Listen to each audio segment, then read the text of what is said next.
Okay, so back to Mishlei. 15:16. Okay, we've got Tov me'at yiras Hashem me otsar rav umehumabo. Okay, I think there's like one, clearly one more difficult word than the others. But what do you say for the translation here? Good is a little bit your job. So better, right? Whenever you see tov and mem, it's better this than that, right? So better, a little bit, big yiras Hashem. What stance are you going to take? Okay, you're going to say with, right? What some other options maybe? In, right? I think those are the two ones that make the most sense, right? Fear of Hashem. Me otsar rav umehumabo. So better than, right? Than so you say chest? Storehouse. Okay, I would also say storehouse. I mean, you're getting the treasure connotation, right? So let's call it a treasury, right? That's like a combination of a store. Okay. And rav. Abundant. Yeah. Abundant treasury sounds weird though, right? Large. Let's say, just say a great treasury, right? Great, large, that way we don't have to take because I think rav could be quantitative or qualitative. All right. Umehumabo, that's the one that's difficult. Anyone say again? Confoundedness. Okay, that's a good one, right? Yeah, and let's say confusion just because it's more of a normal word. Okay. I do want to check the BDB just to see what it says. Yeah, did you also associate to Devarim? Yeah, right. So it's like a very what do you call word? Klala associated word, technical word. Interesting. Where does it use it there? Because the exact word muhuma is not there, but it's not muhuma. That's to tarry, right? Or to delay, No, it says, or to be astonished. I think this is related to the word tema, right? Like no, like astonishment, Oh yeah, muhuma. Yeah, right. Okay, so the BDB says tumult, confusion, disquietude. Discomfiture. Okay, a lot of we were yeah. So let's say tumult is an interesting one, right? Tumult is not a synonym. Tumult, let's just use that. Yeah, so then a great treasury and confusion or tumult, bow. In or with, right? I think it's the same yeah. All right, so let's look at our minimalist meforshim here. So Sadia Gaon says the Targum Sadia Gaon tov ma'at uve emunos videos mamar he perak zayin pirish pasuk zeh. Okay, that's already giving an explanation. I don't know why he's bringing it in here. Yeah, right. Oh, it's a footnote. Fine. So I guess on the Al Torah version they put it in. And then the Targum says Tov Kalil Bidchalte de Alaka means Simasa Ravravasa Va'asa Vahen. Okay, so we gotta look up Asa. I think that's gonna be the thing that might be a different Asa. Let's check this out here. Oopsies. Ayin Aleph Asa. Oops, sorry, hold on a second. Like that. Ayin Aleph Taf Aleph. Yeah. Asa. Crookedness, perverseness, or wrong. Okay, fine. So with so let's just add this to our thing. Crookedness. Yes. Okay, fine.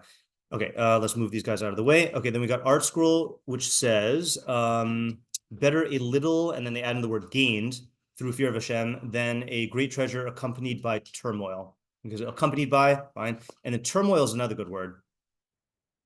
I know turmoil is probably similar to confusion, but I feel like confusion has more of a like perception or lack of understanding connotation, whereas turmoil is like, emotional or whatever. Rafer says better a little with the fear of God than great treasure and restlessness therewith. All right. And then Alter says better a pittance in the fear of the Lord than great treasure with turmoil. So his footnote here is instructive. The Hebrew otsar means either storehouse or by metonymy, what it contains. You know what metonymy is? They used to make us memorize this when I taught AP English before they revised the course. So metonymy. Yeah, say again, Isaac. I was saying I always get metonymy mixed up with synecdoche. Me too. Yeah. So I think metonymy is when you refer to one of them is the White House and one of them is is wheels. Let's see. Metonymy or metonym versus synecdoche. Let's just check this out here. Versus synecdoche. Okay, so Metonymy and synecdoche are both figures of speech that use one word to represent another. Metonymy is a broader category that includes synecdoche. That's why it's confusing. Let's just look at synecdoche involves replacing a specific part of something with the whole. Metonymy involves replacing a word or phrase with a related one. For example, stars and stripes is a synecdoche for the American flag because you're referring to the whole thing by virtue of part, or through part of it. On the other hand, the crown is a metonymy for monarchy, right? Or the White House is a metonymy for the U.S. government, or the executive branch, whatever. Yeah. So this is right. So you can, and I think it could be either referring to a whole by the part or vice versa. So this could either be treasury or treasure is what we get out of this. Metonymy is the broader thing. Synecdoche is the broader thing. No, Wait, what did it say? Synecdoche is specifically. Yeah, right. So when you're doing it specifically through the part. Yeah. Okay. So yeah, I feel like these are our translations. Let's just put this up here and get it out of the way. Okay. So what are the questions here? Yeah, Moshe. So I noticed from the translation is vo referring to something within the me'otzarav or the yiras Hashem? I think it has to be the otzar, right? Because yira is it would be ba. Oh. Right. Yeah. Also, I think it just makes it flows better there. Yeah. Well, we can ask, let's just convert that into a question here. Okay, I guess how do we translate the what do you call it? Preposition bi and bo, right? And what would either mean, right? So in other words, I mean, do you feel like there's a word missing from the first half? Yeah, right. So like that's why Art Scroll, probably going based on Matsudos, added gained, but still it's just like better. It makes you ask better a little of what, but also just what does it mean in yiras Hashem, like or with yiras Hashem? It's just very, very vague. Yeah. What's the subject of this pasuk? Okay. Yeah. So what is the subject of this pasuk? And I do have candidates in mind when you ask that. You're just asking it like a broad question. In terms of what the subject is? Yeah, no, there's like, are you asking because there's an ambiguity, or you're just asking yeah. So what would you say the two main candidates seem to be? I mean, yiras Hashem, and then I'm not even sure whether the second. There's clearly a candidate from the second half. But I can't tell what it is. Right. So is it yiras Hashem? Crookedness. Right. Something. Say the mehuma, whatever that is. Wealth. Right. Seems like wealth has something to do with this. Something else. Yeah. David, and then Moshe, and then what does tov mean? Like better and what? Right. Okay, good. So this is an automatic logical move you have to make whenever you have a comparison pasuk, but for some reason I never thought to split it into two questions. Okay, so let's split it into two questions. So one is better in terms of what, and then what's the other accompanying question? What is the Rav? What is the Rav full of? Okay, yeah. So that I think deserves to be a second question, but just a question on the word tov blank may blank. You always have to ask better in terms of what, and then also in what case could the other one be better? What? Okay, I feel like that's part of the question. Better in terms of what, meaning in what context? What better are we talking about? Like which word of better? Which word of better? Meaning, what do you mean by better? Not in terms of what, but like tov could have different meanings, right? Like it's always good, or it could be like relatively better. Right. To my mind, that's part of this question. Is that can you come up with an nafka mina case? I'm not sure. Okay, I would say, how is it better? Okay, and what I mean by that, for example, is let's say you said McDonald's is better than Burger King, right? So you could be talking in terms of for the first question, in terms of taste, in terms of value, in terms of quality of ingredients. But then the question is, let's say you argue that it's better in terms of like nutrition or whatever, right? So then there's the analysis of what makes it better, so I don't know if this is the best way to ask it, but just like the meaning of better, and then give me the argument for how is it better? Like what, how do we know? Let's put it that way. We know. Yeah. Moshe. Yeah. And what's the relationship between the tov and the yiras Hashem? And why are they being compared? That even though you have a little, you still yiras Hashem. Okay, right. So what is the relationship between the tov and the yiras Hashem? Okay, and then Ezra Fader, you had a question? Yeah. It seems to me that mehuma and yiras Hashem are a quality of what you have. Is that true? Good question. Right. So I guess I'm gonna put this as the hold on a second here. All right, we could classify this in several ways, but I'm just gonna ask the big question, which is how are these two opposites? Okay, is Mehuma being characterized as the opposite of yiras Hashem? Of yiras Hashem, and if so, in what sense? And I assume you're saying this because the ma'at is clearly being contrasted with the otzar rav. Well, Or are you not saying that? I'm not sure. I'm asking. It sounds like it's saying you have something. Not we asked what that is. But you have something, a little bit of it, but it has the quality of yiras Hashem. Yeah. And a lot of it with the quality of Mehuma. And a lot of it with the quality. Oh, interesting. Yeah. It seems like it's not that you have a little and also of yiras Hashem, but you have a little of something which has the quality of yiras Hashem in it. Mm-hmm. And Mehuma, I mean, otzara, which is the quality of Mehuma in it. What does that mean? Right. So I think that's partially going to be determined by how we translate the bet, right? About with or in, like is it in the thing or not. But I do also want to note that let's ask our other usual question, which is what is the decision-making scenario such that these are two decisions, right? And I think it's fair to assume that these are, you could either have a little with yiras Hashem or a lot with Mehuma. Yeah, let's go Isaac and then Moshe Levin and then Ezra. I have a rhyming translation. Oh, okay, yes. I forgot to ask you. Yeah. Well, I didn't have it until I raised my hand. So, it's the same as the regular translation. Yeah. Except instead of great treasury / treasure, it's great coffers. Great what? Coffers. Coffers. Okay. So better. So could you just say it? I don't know what you mean. Better a little bit with fear of Hashem. Fear of Hashem, then okay. great coffers and tumult with them. Great coffers and tumult with them and tumult with them. Yeah. Or however we want to translate Mehuma. Okay. I'll say good job. Yeah. Who was next? Moshe? Yeah. I think that's a question. Okay. Yeah, Ezra? So then you can come in. We forgetting it? Yeah. Maybe Tyler's question.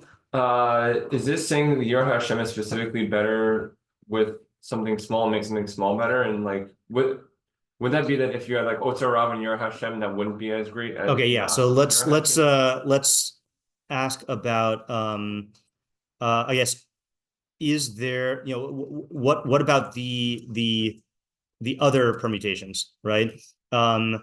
Otzar rav yiras Hashem, the yiras Hashem, and then what would be the other one? And ma'at umehuma bo, right? Ma'at umehuma bo. So in other words, I guess like what about the other permutations? And why aren't these mentioned? Okay, and when I say that, I mean like obviously Mishlei is not going to spell out every single thing, but the question is like, are these like pashut and like the pasuk is stating the chiddush, or is it that we just are supposed to apply the chiddush even to this? Unclear. Yeah, Sean. What is a little bit of yiras Hashem?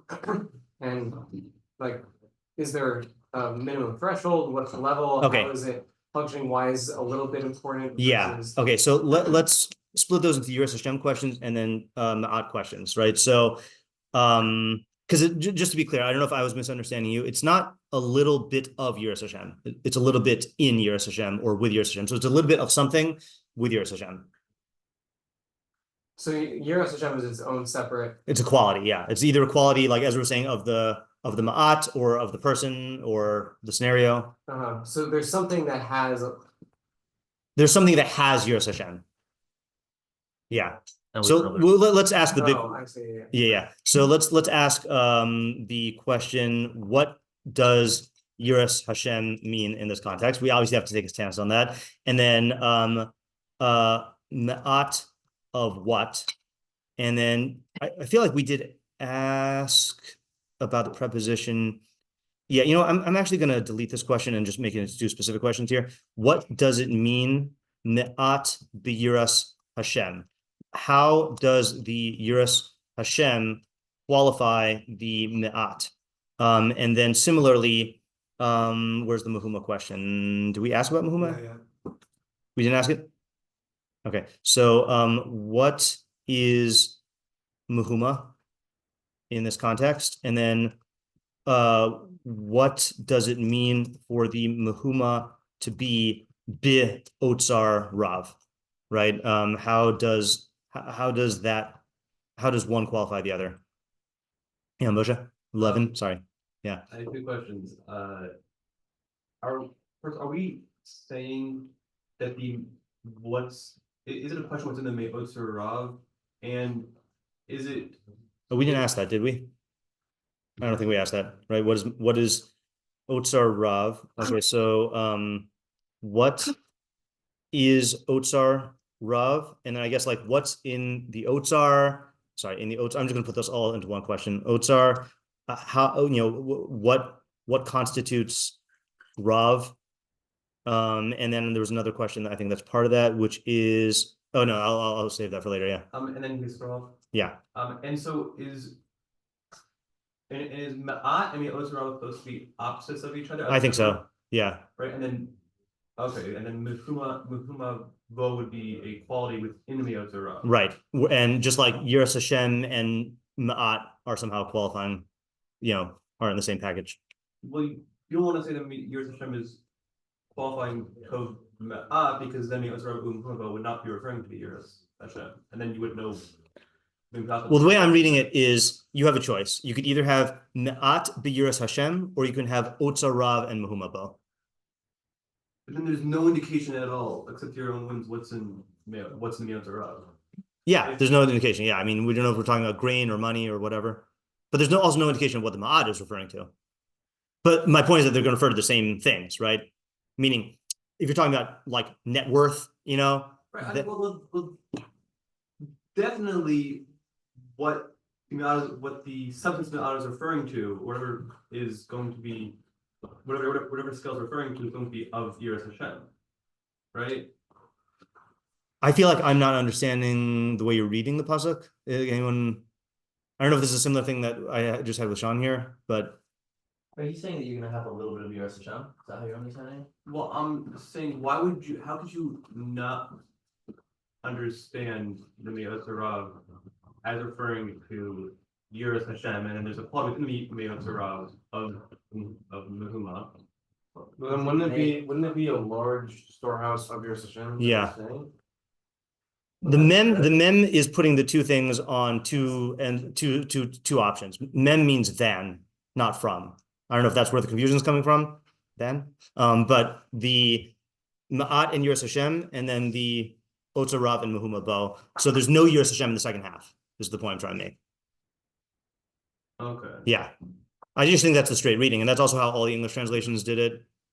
So if there is another reading, I'm not rejecting it, but it's definitely not intuitive. So if you can articulate the reading, then let me know. But Okay. yeah, Ezra. Yeah, remember my question? Yeah, It's if the otsar rav did not have mahuma, yeah. would this still be true? Oh yeah, I guess we could add that here, which is what if the otsar rav didn't have mahuma? Would this still be true? I get right.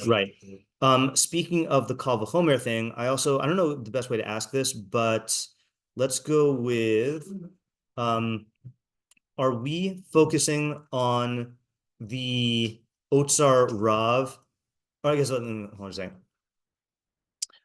Is this a sliding scale from me'at to otsar rav, and the pasuk, and each half is true to a degree on that spectrum?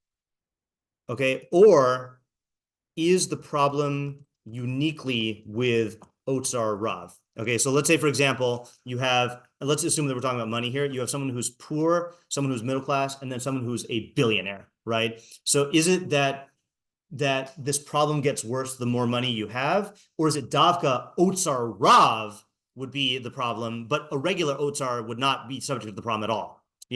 I'll just say there's the nafkamina case. The nafkamina case, nafkamina, that's how you spell it, right? Yeah. Case is What if you have an otsar, which is not rav, okay? Would that partake of the problem, but to a lesser degree? Or would it not partake of the problem at all?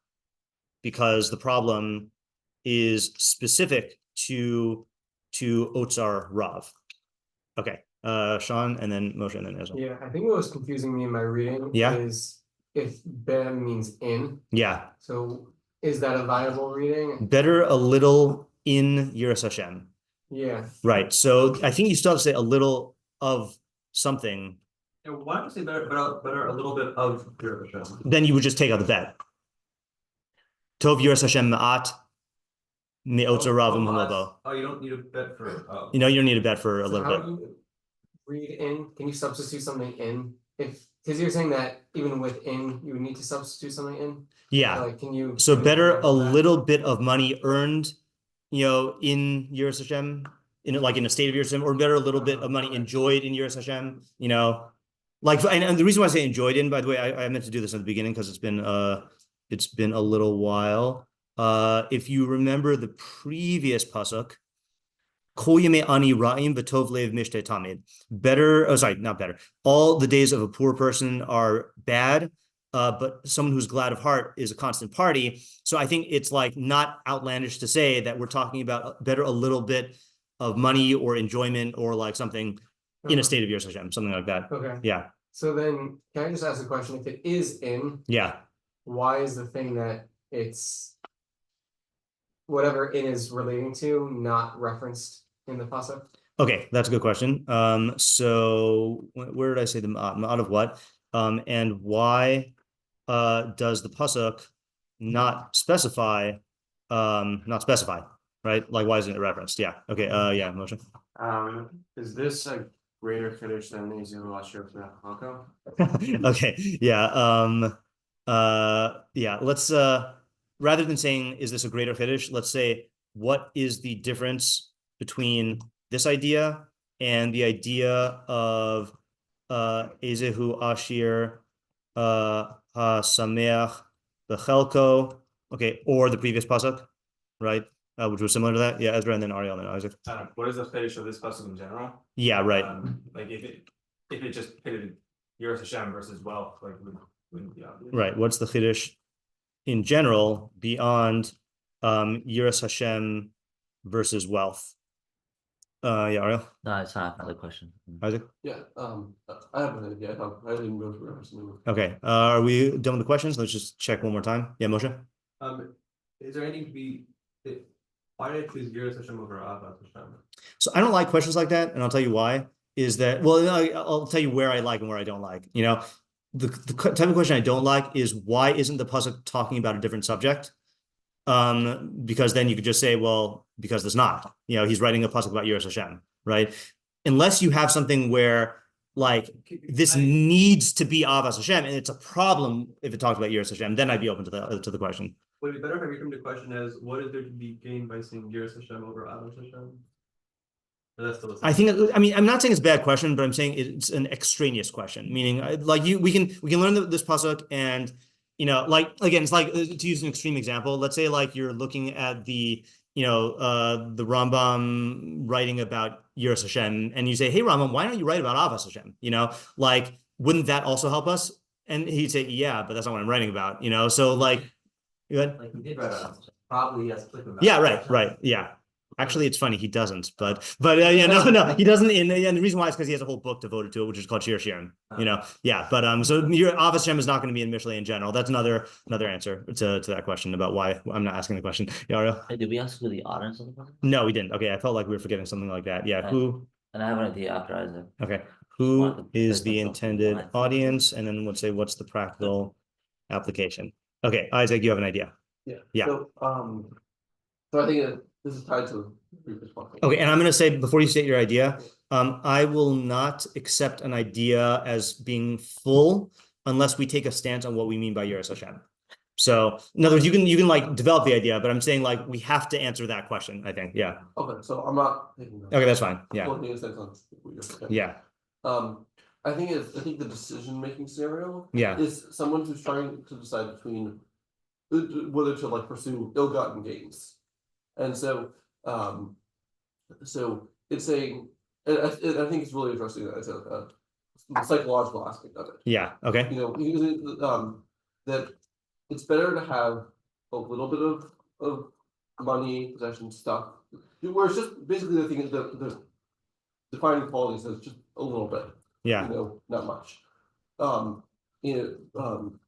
Where I'd say like a clear conscience, then to have a lot of money but disquietude with it. Okay. Where like you're not feeling settled about it. Okay. So that's an interesting angle. Okay. Right. So yeah. That's tied to the previous pasuk. Yeah. Because the previous pasuk is about a person who's poor but has a good mentality about like in general, and then now this is about like the wealth itself. Right. So you can choose to obtain a ton of money through illicit means, but but that money, not a little company, but yeah, I guess that money will be accompanied by a disquietude, which may not undermine, what's the word, like, I don't want to say sully. I want to like, you're talking about in terms of the psychological experience, right? Which may, I mean, I see what you're saying by sully. Yeah, I feel like it's a better word for this. Yeah. I don't want to say cancel out. That's too strong, but like, nullify. Yeah, something like that is what I'm trying to say. Like,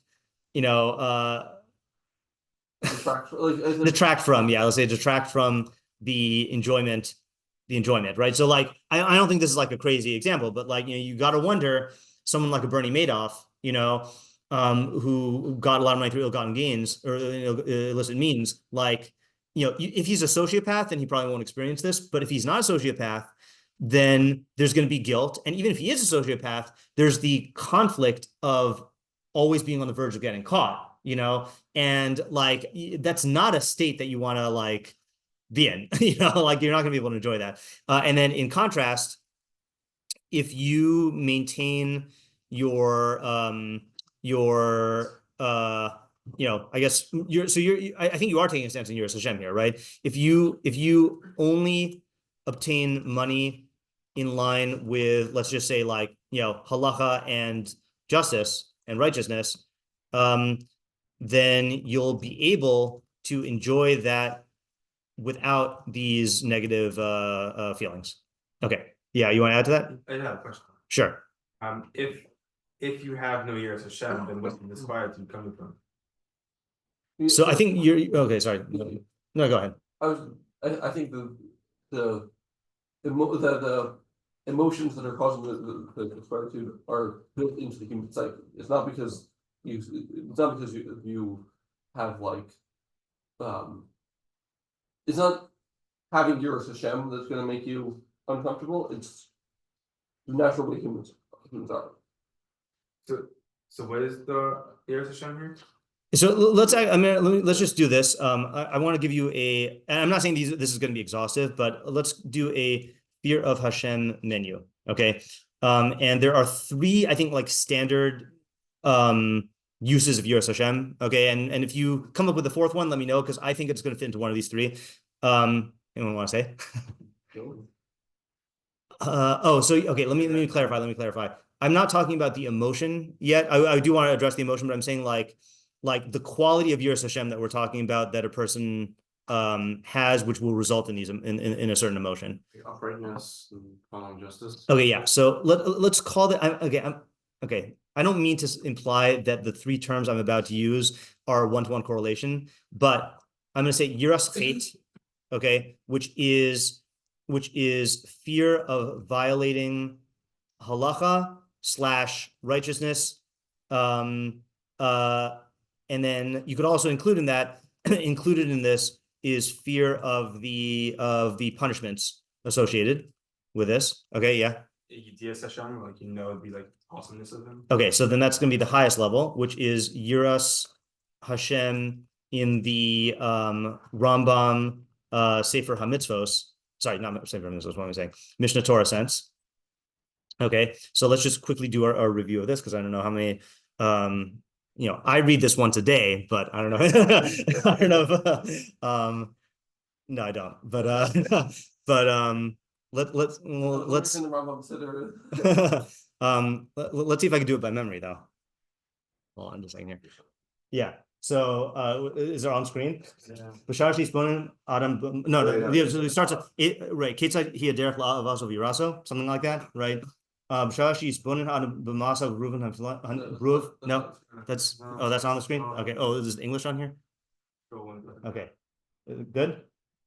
No. Yes. Yeah. B'shashi sponen Adam b'masa ruv ha'filam ha'gedolim.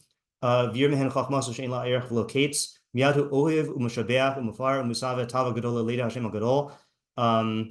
Commotion Amar David or something like that. Taman afshi lelakim lekel chai.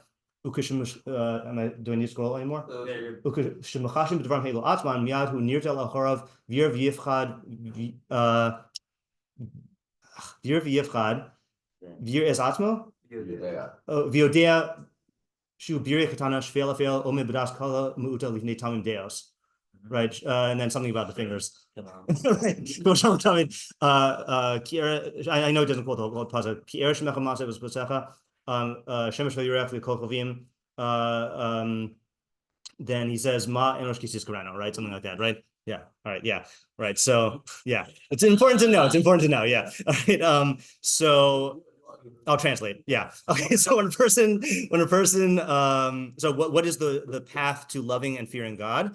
When a person, I still think contemplates is the best thing, but it means contemplate with the goal of gaining bina or tavuna, right? Meaning like you're delving into understanding the God's works and creations that are great and awesome or wondrous. And he sees from them God's wisdom without any comparison or end. Immediately he loves and praises and glorifies and experiences a tremendous desire to know the great name. As it is stated by David, my soul thirsts for God, for the living God. And when a person is machashiv b'dvarim ha'el atzman, and this is, I think, an important diuk here, is yisbonin. My understanding of yisbonin is like theoretical intellect of like trying to gain like understanding, whereas machshavah is like actionable thought. Okay, meaning you're thinking about doing something. So meaning when you think about yourself, so if you want to put it in like clean categories, yisbonin is a type of thinking that can only be done with the tselem elokim, but machshavah is one that is done like decision-making, planning, like acting on the world. So when you think about these things themselves, meaning these phenomena that evoke that reaction, miyad hu nir ta'alachorav, he recoils backwards, v'yira v'yifchad, and he fears and trembles, v'yodea shu biria katana, and he knows that he is a small creature, shvela afela, lowly and dark. And I think dark is like an Aristotelian term for like the kind of matter that you're made of, because I think they believe that the heavenly bodies were made of like a luminescent like matter, like a shining matter, whereas we're dark. Standing with a puny, frail, puny mind before. So I think tamim deos means the God who is tamim deos, meaning God who is perfect in knowledge. Amar David, like David says, when I see your heavens and the work of your fingers, the moon and the stars or the planets that you have established, what is man that you remember him, and the son of man that you reckon him, or something like that. Yeah. All right. So that's like the highest level. Okay. This is awe of God based on knowledge of his universe. Okay. And then there's the middle one. That fear of like natural consequences. Yeah. Okay. So I'm going to call this one yiras shamayim. Okay. Again, I'm not saying that these terms correspond to each one. I do think it works out that the yiras chet puts the emphasis on transgression and punishment. Yiras shamayim is fear of consequences. Okay. In a Mishleic sense. And this again, the clearest source of this, you got to remember here with Mishlei, he has yiras Hashem at the beginning, the middle, and the end. Right. So in the beginning of Mishlei, the first quote unquote real pasuk in Mishlei is 1:7. Yiras Hashem reishis das, chachma musar evilim bazu. Fear of Hashem is the beginning of knowledge. Chachma and musar are despised by fools. Okay, so you see that yiras Hashem is synonymous with chachma and musar. then the middle pasuk of the book, I don't know if this is Davka, the middle pasuk, but like the end of chapter 15 is yiras Hashem musar chachma. Fear of Hashem is the discipline of wisdom, which means you're making decisions based on chachma, you're making decisions based on thinking about the long-term benefits and consequences. And then the yiras Hashem at the end is in Eshes Chayil, Sheker hachem dehevel hayofi, isha yiras Hashem hisis halal. Charisma is false and beauty is transient. A woman who fears Hashem, she should be praised. So the Mishlei definition is fear of consequences in the Mishlei sense. Okay, so after that review, anyone have any other definitions of yiras Hashem that don't fit into these? So I just have a question. Yeah. The Mishlei, does he say a little bit fear of Hashem is knowledge? Is that what he's In Mishlei? yeah. So he says that Little bit of knowledge though. oh, sorry, you're saying in our pasuk? In 1:7. 1:7. What did he say? Oh, 1:7. Yiras Hashem is Reshis Das, is the beginning of knowledge. Okay, interesting. Okay. Yeah, and Alright. yeah, working understanding of that is that the first way you become aware that of God's governance of the universe in a real way is by realizing that you're subject to the laws of nature and consequences. So this is a long way to answer your question, which is I think what Isaac is saying is yiras Hashem means here is referring to someone who keeps halacha or who keeps justice, and the emphasis is not on the emotion of fear you experience about that. It's on, you're a man of yiras Hashem, you're a yarei shemayim in the sense that you keep halacha or you don't do anything illegal or like illicit. Yeah, I'm saying either one or two. Either one or two, right? Yeah. Right. Because you could obviously, there are consequences to illegality. Yeah. Are we ready for that? Hold on just a second here. So, right. So the parameters of our pasuk would be that I think in order for this to, so you are raising a good point, which is that I think in order for this to work, you do have to care about not doing anything against halacha or Hashem's will. Everyone who doesn't care, a sociopath? No, you can be for example, you could be a Rasha, right? Not all Rashaim are sociopaths. You could be a Belial, someone who does not want to be bound by law, like a lawless person. There are other personalities who will not necessarily experience the muhuma.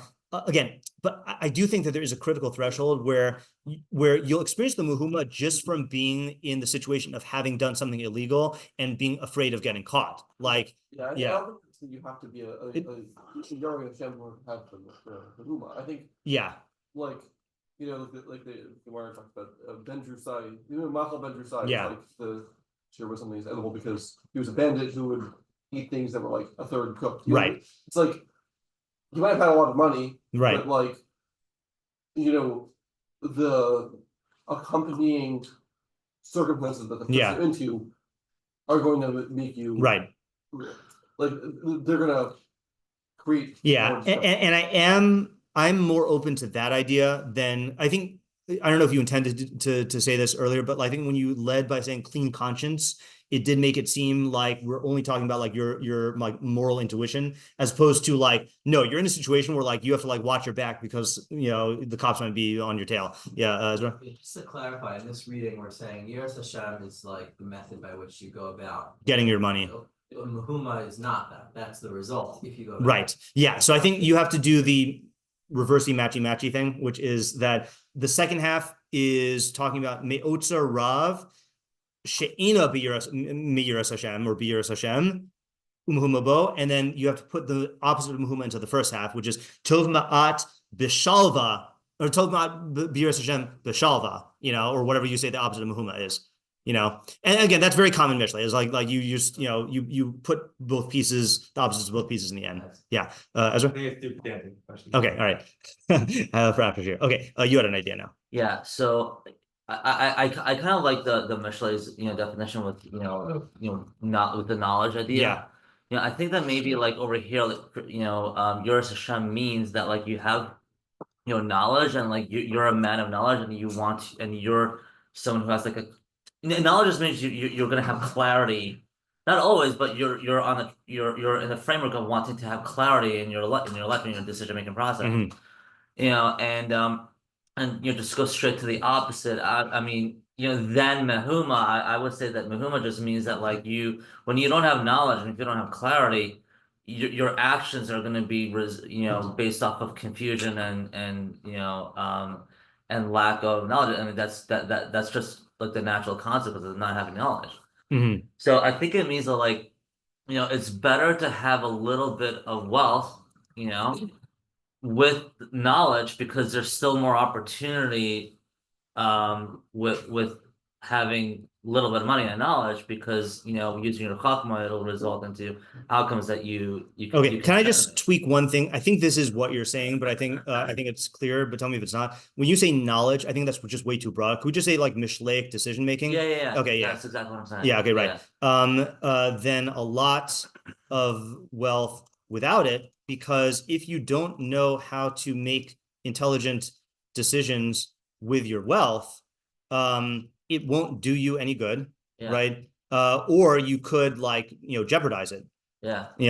All right. Okay. So the question here, I think that's a good idea. The question here, and on Isaac's, but I just want to just clarify, not like a problem, just what's the chiddush of these things? Especially on yours, which is that sounds obvious. Sounds obvious. Yeah. But I think the chiddush is going to emerge either from the psychological place that this is addressing, like that's the approach you were taking, or there's some nuance in this particular area. Yeah. Yeah, just from my idea. Yeah. The way to answer that is that you might say, oh, because you shouldn't do it because like the consequences are bad, like, oh, you're going to get caught or whatever. And Yeah. I think that's what we talk about. Here it's saying that you're looking for satisfaction from the wealth, Mhm. and that's what you're not going to get that because you're going to have to. Right. You're looking for satisfaction, but you won't get it. Yeah, Sean? Yeah, I'm answer for Ariel. Okay, yeah, me too. I'll Yeah. answer. Which is that I think people mistake the utility of money Mhm. with money itself, and they think that money itself comes with a certain level of utility, but it's really the chachma that you use with money. Okay, that's a good which point. Gives it its utility. And Okay, so it's easy to mistake that, oh, I have a lot of money, so now I must have a lot of utility, and that's really not necessarily the case. okay, so people think that money automatically translates to utility, but the real cause of utility is the chachma, or is the yiras Hashem, right? Okay, so that's one answer. Yeah, I think my answer is going to build on that, but yeah. Yeah, so my answer is kind of more focused on, I think, like the audience. Okay. Because I think like the perception is, if you have a lot of money, you must have some good decision making as a result of the money. Yeah. Right. I'm smiling because I'm smiling for two reasons. One is my dad always quotes the line from Fiddler on the Roof, when you're rich, they think you really know. And then I'm smiling for a second reason, because that made me remember your Fiddler on the Roof Purim video thing. And I can't stop thinking about that now. So, yeah. Yeah. So I think that, that there is the perception of that is, the perception that people have is true, that they have the perception. And shoot, I lost my train of thought. Sorry, my fault. Yeah. And people who don't, and people who have little money, the assumption is that they don't know anything. So from an observer's perspective, like, why would I follow a guy who has little money versus, but the reality is, like, you should do your due diligence and really, analyze the individual himself versus the show that they have. Okay. I just want to state because I don't know if this is an answer to this question or its own idea. I just want to get it on paper here. So this is either my idea or answer, which is, I think the decision-making scenario here is specifically Otsar Rav, i.e. an insane amount of money. Okay. And I think what happens is, I think people underestimate the intelligence warping effects of getting a ton of money. Okay. I feel like I maybe said this in the Monday night Mishlei shiur over here, but I heard on a podcast, someone said, so imagine being Elon Musk, right? Okay. Imagine being Elon Musk. You walk out, and you take a walk through Manhattan, right? Literally every person you see, you're wealthier than. And if you take any snapshot of all of the human beings that you're seeing, you're wealthier than all of them combined. Then you fly to Paris, and you have the same thing there. Can you imagine what that does to your ego and to the like your confidence in your, especially if you take and you attribute the wealth to yourself, like you just are going to think you're super great and can't make any like bad decisions. You're going to be surrounded by sycophants who are saying yes. You're going to be, everyone is going to be trying to get your money. It's going to mess up your ability to make decisions. So I think like this is recognizing that the ma'at is good because it allows you to maintain your yiras Hashem. But if you have a ton of money, that will confound, maybe confounding is a better translation here. It'll confuse you in terms of your ability to make decisions. Okay. Now we're at the end time already, but so if you have to go, you have to go. But I'll just call on the last people whose hands were raised, and then Isaac. I have a question on our yeah. Which is, I think this pasuk doesn't specifically seem like that's what it's talking about. I feel like we've had other pasukim about that. And that's why I'm going to this idea is that it's davka otsar rav. Yeah. So what was the question again? I feel like we've had other pasukim about this idea, and this one doesn't specifically. Yeah. Ezra. No. Yeah. Moshe. So you're saying that yiras Hashem always goes hand in hand with me'at, or no? Have me'at you can have me'at without yiras Hashem, and you can have yiras Hashem without me'at. Yeah. I'm just so what I'm saying. Easier to do it if you have. Yeah, I'm saying really that that this is one of those psukim where the chiddush is coming from the second half, which is that you might think that you're going to be able to maintain your yiras Hashem, or your decision making ability, with any amount of money, and you might be able to, but there's a certain point where you get an insane amount of money, and it just totally messes up your decisions, or at least in most cases. Yeah. Okay, let's stop for today, and tomorrow we can come back, Bli Neder, and do the meforshim. Nice to be